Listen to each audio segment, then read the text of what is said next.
Are you in a relationship with someone that loves you, then abandons you, then shows up days, weeks, or months later begging to come back? And maybe you're just so glad to see them that you decide to take them back.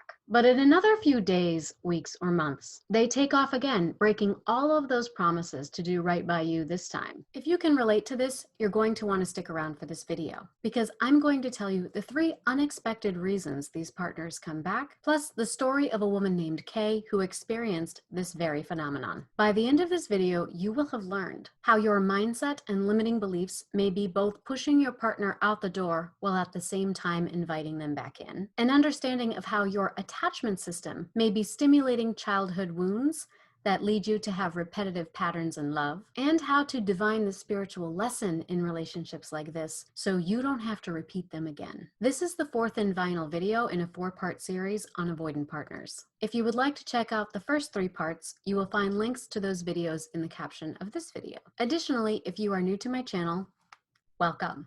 My name is Briana MacWilliam, and I am a licensed and board-certified creative arts therapist with more than 15 years in the field, helping adults struggling with insecure attachment go from self-doubting to self-sovereign so they can attract the soul-shaking, passionate partnerships that they want. And I do this using a psycho-spiritual approach to creative arts interventions, which I call the MacWilliam method. The content on my YouTube channel is derived from my online courses, which you can learn more about through the link in the caption of this video. If you would like to learn more about your attachment style, you can take the 4-question quiz. If you like what you see and hear and you want to learn more, make sure you like, subscribe, and ring the bell for notifications. I put up videos once a week, and I wouldn't want you to miss out. To start us off today, I would like to tell you a story about Kay and Eddie, who are a cisgender heterosexual couple. I'm going to approach this tale from Kay's perspective, as she is the one who reached out to me for guidance. Kay is an attractive woman in her 30s who describes herself as an anxiously attached open heart. She comes from a family in which she experienced emotional neglect and abandonment. Her mother was jealous of the attention Kay's father gave to her, and her mother would pit Kay's younger sister against her. She would also dress Kay in boys' clothes to humiliate her, and has been hypercritical and oppressive towards Kay her whole life.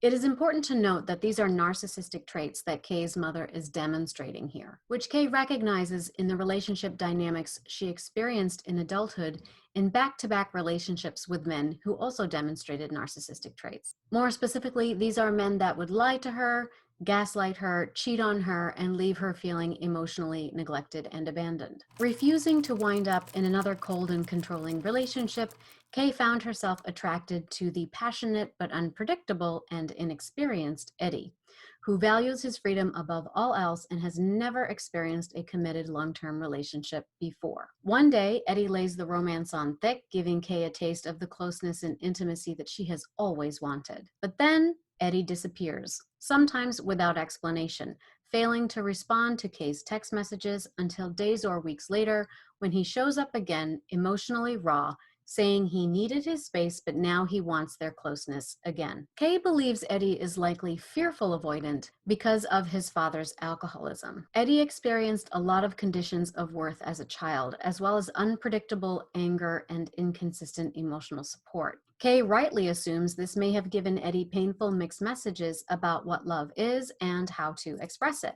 But Eddie doesn't see how this might impact his current behavior in love. When Kay came to me, she was wondering, why does he keep coming back when he's the one who breaks up with me? So let's explore our 3 unexpected reasons why. Number 1, we're going to look at mindset and limiting beliefs. Why does Eddie keep coming back? Well, the first thing you might notice is that Kay keeps accepting him back. So the behavior is positively reinforced. And Eddie knows that if he begs hard enough and long enough, then he will get out of the doghouse. So there are really 2 sides to this coin. So let's start with, why does Kay take him back? Well, many anxious open hearts believe that in order to earn and keep love, which has been scarce in their experience, they must become well-behaved rescuers. That way they can earn the love they never got. Now, on the light side, this reflects a measure of kindness, compassion, and acceptance that Kay did not receive herself as a child. On the dark side, as an adult woman trying to have an emotionally mature relationship with an adult man, it means she is suppressing her needs to accommodate because she doesn't fundamentally trust Eddie to handle her. She also likely regards him as weak and fragile, so she treats him with kid gloves. But deep down, Kay probably also does not respect Eddie. If Kay got cancer and needed someone to take care of the kids, pay the bills, drive her mother to work, keep the house clean, and put dinner on the table, Kay would have to admit that Eddie is not her guy. At least not now, not with how he handles the simplest of requests. And so therefore, another part of her is a little bit mad at herself for investing in him. Every time she welcomes him back, it's like she's trying to recoup what she can. This is the mindset and limiting beliefs that Kay will have to dig into and release if she wants to start changing these patterns in love. Number 2, they both stimulate each other's childhood wounds and attachment systems. Now let's address these early childhood wounds in terms of attachment theory and how they can throw us into fight or flight mode. Usually when a dismissive or fearfully avoidant individual and an anxious open heart get together in a relationship, they wind up stimulating the very same wound within each other. And so that wound becomes activated in the present moment, and then each one chooses externally a different way of coping with it. This boils down to fighting for the relationship or flying away until it is safe to come back, if ever. For example, Eddie stimulates Kay's mother wound. He cannot accept her needs for reassurance and ultimately feels burdened by them. This makes him feel confined by her and potentially competitive with her for whose needs take priority in the relationship, which is very similar to the way Kay's mother felt toward Kay.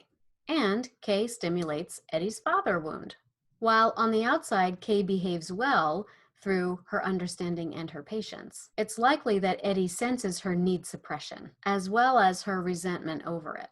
And so on a subconscious or maybe even conscious level, Eddie is aware that he is not living up to the conditions of what Kay would truly want in partnership. This means that on some level, he is waiting for her to explode, in the way that a child anxiously waits for their alcoholic parent to unpredictably lash out. So he may have a habit of forcing the shoe to drop prematurely so he can stop anticipating it. He may also want to witness her reaction to him leaving. Does she care enough to fight for him to stay? Would she be bothered if he just disappeared? Could she find a way to give him his freedom and still respect him in love? For example, the last time Eddie disappeared and came back, Kay accepted him back, but with stipulations, which Kay referred to as laying down the law. One of these stipulations included some kind of contact or reassurance every 24 hours. And so after spending a day and a half together, Eddie returned home to spend some time by himself. Kay noticed that the 24-hour mark had passed and no contact from Eddie. Particularly annoyed, Kay sent him a text message. "Hey, it's been 24 hours. I thought we had talked about this and it was understood." Eddie texted her, "I don't want to be in a relationship right now. You're a great person, but I need to be alone.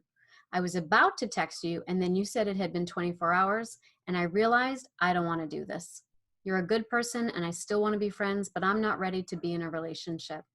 I don't want to have to answer to you. I don't want to have to check in every 24 hours. I don't want you telling me what I can and cannot do. I want to be free." Replying by text message with one short sentence, Kay replied she did not want to be friends and wished him best of luck before blocking him. Eddie then called Kay from a different phone number. Kay answered and then was so mad and flabbergasted she boiled past her tipping point and finally unleashed all her anger, resentment, and hurt feelings towards him that she had been holding back. Then she hung up on him. 2 hours later, Eddie showed up at her door knocking, begging her to take him back again.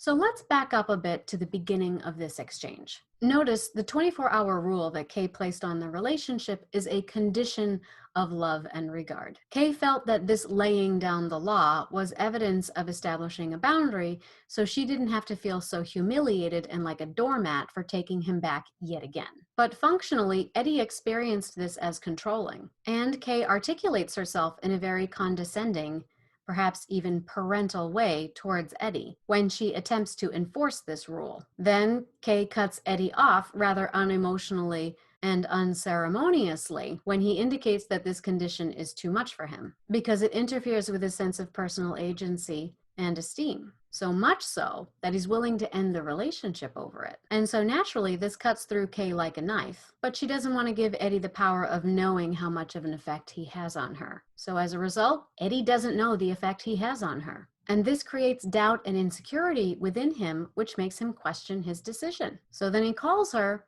and this triggers Kay into finally exploding with all the anger and resentment she has been withholding. And after this emotional outburst, which only happens once Kay thinks there's nothing left to lose, Eddie shows up within 24 hours wanting to be emotionally close to her.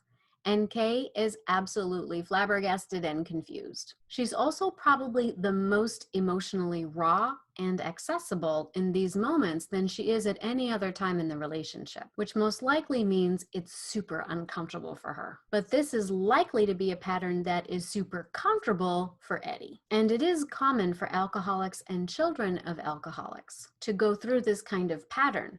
It is called a remorse contrition cycle. Emotional withholding, followed by eruptions of anger, subsequent emotional release and heartfelt apologies, with some bid for repair or connection that is likely to be indirect. And so, like oil and water, when two seemingly contradictory external perspectives and experiences arise, it feels impossible to solve the issue collaboratively.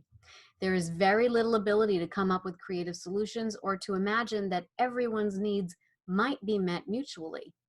So we usually wind up swinging to the most extreme end of the spectrum because that feels safer, clearer, and more well-defined. In other words, we either validate or invalidate our experience or the experience of our partner. And it sounds like, I'll have all of you or none of you. We cannot be friends. You're in or you're out. There is no in between.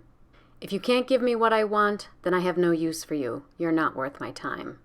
If you can only give me some of what I want, you're manipulating me or trying to pull a fast one. Your need for reassurance is just a disguised attempt to control me, and I want my freedom. If I compromise on one thing, it means I have to abandon all of myself. So I can never compromise, which means I am not capable of relationships. so we withdraw all of our regard because we have muddied the waters and blurred the lines between two related but distinct elements that make up how we show up and express ourselves in relationships. And the first is unconditional regard. The second is conditional exchanges of time, energy, and resources. Now, this brings us to the divine lesson that you can glean from repetitive patterns in love like this. Now, before we dive into our third reason, I'd like to ask you, does any of this sound familiar? Can you relate to Kay and Eddie's story? Do you know how one or both partners might feel in this situation? Just give me a like or a comment so that I know that we are on the right track and we can make more content like this. Also, remember to subscribe and ring the bell for notifications. I put out videos once a week, and I wouldn't want you to miss out. So let's address the third reason. Number 3, there is a divine lesson to be learned in this relationship. So how might we define these two most important and essential elements in how we show up and express ourselves in relationship? Well, to the first, unconditional regard is when you take yourself completely out of the equation.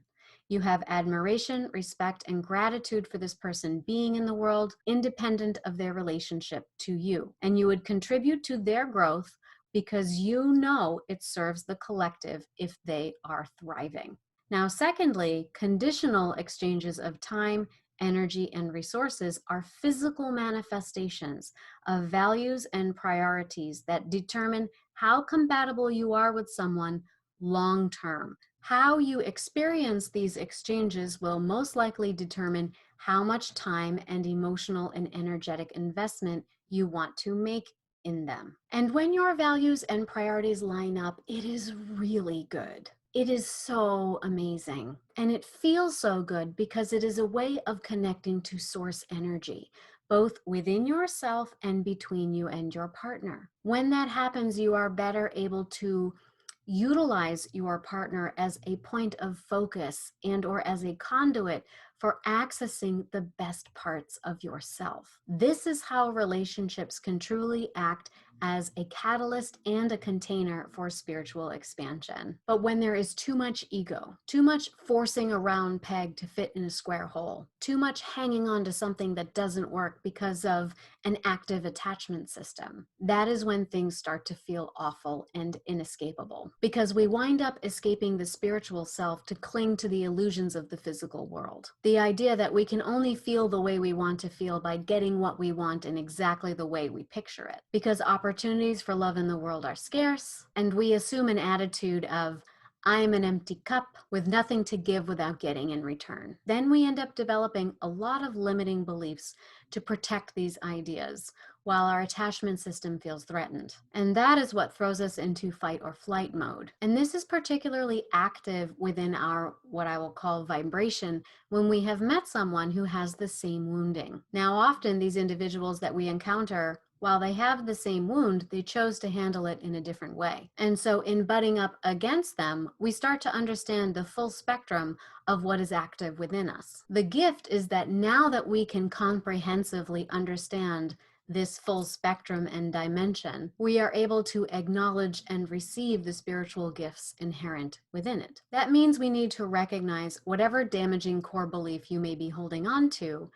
We need to recognize how it is expressed on both ends of the same spectrum, and we need to articulate the divine lesson, which I describe as an affirmative statement that represents the true soul-deep desire existing beneath your fear that allows you to relax and unfold into yourself in the context of relationship and even in the context of being single. There are many core beliefs that we could address here, but I'm only going to address 2. If you would like to learn more, I invite you to check out my online courses, in particular the course called 5 Days to Ignite Your Love Light or Energy Expansion 101. So here is a damaging core belief. I have no sense of self and don't really know who I am or what I want.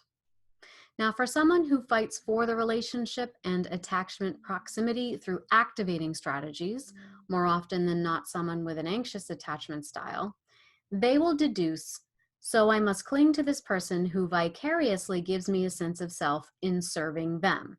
In their shadow and reflection, I know that I exist because I see how they respond to me. Now, for someone who flies away and leaves the relationship until it is safe to come back, if ever, in other words, someone with an avoidant attachment who implements deactivating strategies, they may respond to this core belief by deducing, so I must rigidly defend against anyone that questions my imperfections or dares to get too close, lest I be found out and my power is taken away. But the lesson here is that the journey of life includes an exciting discovery process of who you are and what you want. And this unfolds naturally through every encounter you have with the contrasts of life that inspire you to both question who you are and further clarify and hone your focus on what feels good and purposeful to you. And it encourages you to be relieved to know that who you are is a concept that is both eternal and unchanging, while at the same time ever evolving in a world of variety and contrasts. Now, the second damaging core belief I'd like to share with you is that I have no worth or value. Now, for anxious individuals who fight for the relationship using activating strategies, they will respond to this belief by deducing, so I must constantly prove my worthiness through people-pleasing performances so that I might earn the love and approval of others. That will affirm for me that I have a right to my feelings, to my needs, and to my very existence. I am righteous and I am good through and through. Now, for someone who flies away from the relationship and uses deactivating strategies with avoidance, they might deduce, I have no worth or value, so I will avoid real intimacy and commitment, and thus any circumstance in which my partners will be disappointed when they realize that I will never be able to meet their expectations because I am not worthy enough or capable enough of making their fantasies a reality. And I will lose what fragile sense of self I have if I try. Now, the divine lesson to be found in this particular vibration is, because I am a spiritual being, my worth and value is fundamentally inherent. Even if I encounter individuals that push my buttons and refuse to validate my feelings and experience, I understand that in their crankiness, they serve an important role in fueling the contrast that allows individuals like me to further clarify and hone my focus upon what I want and what I don't want, allowing me to become more and more aware of who I am and learn to advocate for myself so that I can relax into the greatest circumference available to me at any given time, and feel increasingly comfortable and secure in my miraculous and divine existence. So I would love to know if you could type in the comments there below. Do you recognize either of these core beliefs within yourself? Do you see how your partner, who may seemingly be on the opposite end of the spectrum, actually lines up with you because you have a similar core belief? How does it feel to hear the divine message on the backside of these damaging core beliefs? Now, it's likely that your conscious thoughts are reflected in the fight or flight responses and examples that I gave you, because they are defending against an acknowledgement that you have this core belief. But once you can tap into the underlying seed of what compels you impulsively, you will see the people, places, and things in your environment begin to shift around you. This is like unclogging a sink so that the water can run clear, and more abundances will pop into your life with little or no efforting. One final note, I would like to make mention that Kay's recognizing Eddie's potential in the relationship and giving him second chances because of it is not necessarily a bad thing. In fact, it may be in part what keeps Eddie coming back, because Kay sees in him a potential that he would like to see within himself.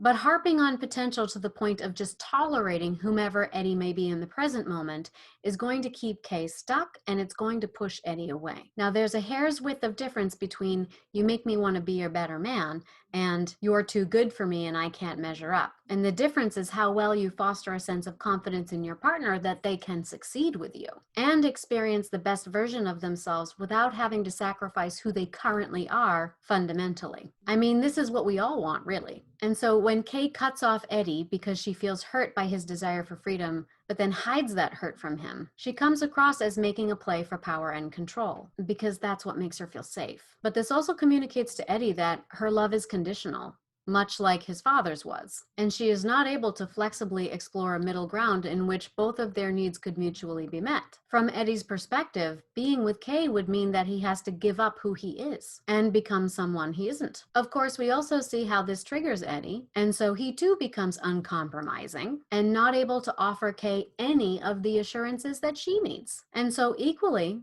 Kay feels like being with Eddie means that she would have to sacrifice herself as well. And you know, it might be that their values and priorities are fundamentally different. But until they can get through conflicts and emotional exchanges like this, without triggering childhood wounds and corresponding defenses that gunk up the works and send them both reeling into all or nothing mode, we can't actually know if they are genuinely compatible or not. If you would like to learn more about this, I invite you to check out my video, Incurably Incompatible Relationships: How to Know for Sure. And if you want to put an end to this cycle, one partner has to choose to be the braver partner.